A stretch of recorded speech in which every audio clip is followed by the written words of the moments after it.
거기에다가 쓰시면 내가 어디다 적었더라 하고 까먹어서 못 찾는 일도 없으시고요. 눈에 바로 보이니까 금방 아 맞아 하고서 일들을 처리하실 수가 있게 되는 거죠. 네. 자, 그러면 두 번째 비법 한번 살펴보겠습니다. 두 번째는요.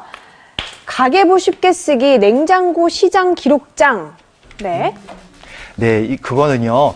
우리가 어떤 기록을 하는데 익숙하지 않지만 이렇게 보시는 것처럼 접착식 메모지를 활용하시면 아주 멋지게 기록의 달인이 되실 수가 있습니다. 네. 여기다가요.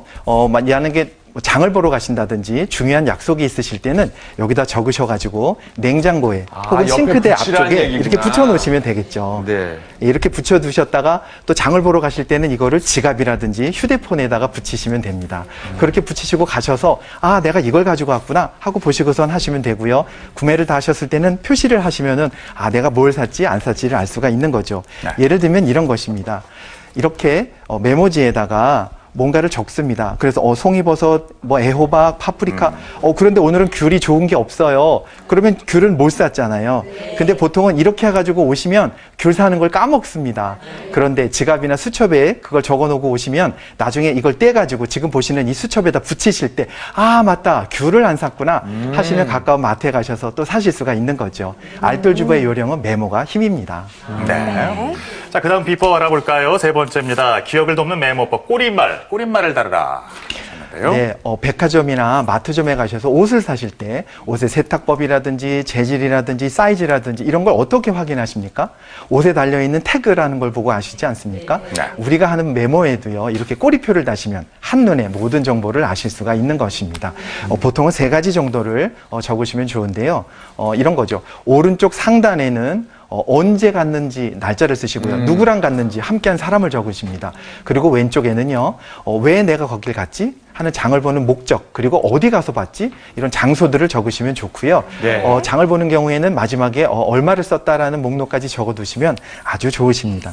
네, 근데 궁금한 게요. 네. 장을 본 목적, 금액은 좋단 말이에요. 근데 남편이 보고 여보, 희영이 엄마랑 또 수다 떨러 가는 거야?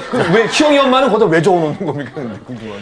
네, 사실 우리 주부님들이 사시다 보면 누구 엄마라고 자기의 정체성을 잃어버리는 일이 많지 않으십니까?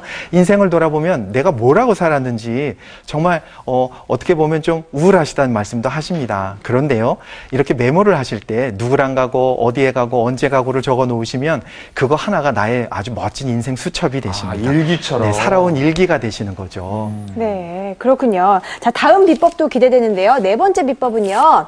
초간단 가계부 정리법입니다. 영수증만 있어도 된다고요? 네, 요즘은 신용카드를 많이 쓰시고 현금으로 구매를 하시더라도 현금 영수증을 받는 일이 많으시잖아요. 네, 나름 살펴보시면 요게 우리의 기록을 도와주는 황금 열쇠가 되기도 합니다. 영수증만 해도요, 상호명, 그리고 장소, 시간, 그리고 구매한 목록들이 일목요연하게 잘 나와 있습니다. 거기에 조금만 수고를 하셔서 누구랑 갔네, 어디에 갔네 이런 정도만 적어 두셔도요 아주 훌륭한 그런 도구로 활용하실 수가 있고요.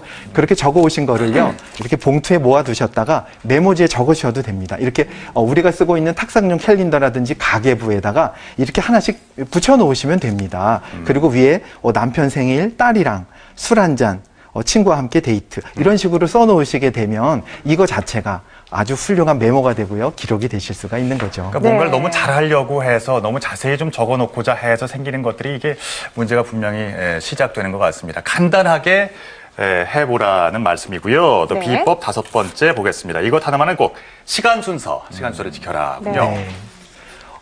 우리가 어떤 일을 하다 보면 대부분 우왕좌왕하고요. 이것도 했다 저것도 했다 이렇게 하기가 마련이죠. 그런데 이것들을 시간의 순서대로 잘 차곡차곡 정리를 해두는 것입니다.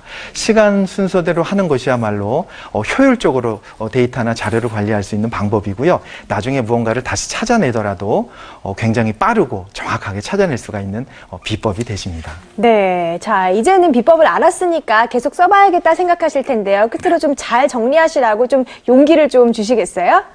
네, 제가 말씀드린 게 세 가지였잖아요. 주머니 하나의 원칙, 꼬리표 달기, 그리고 시간의 순서대로. 그리고 우리 주부님들한테 말씀드리고 싶은 거는요. 주부님들은 회사의 재무팀장님이 아니십니다. 1원 한 장 빠뜨리고 10원까지 원 단위로 쓰실 필요가 없으세요. 돈의 큰 흐름을 기록만 하셔도요. 가정 살림에 훌륭하게 도움이 되시거든요. 그래서 조금 마음의 무게를 내려놓으시고요. 일단은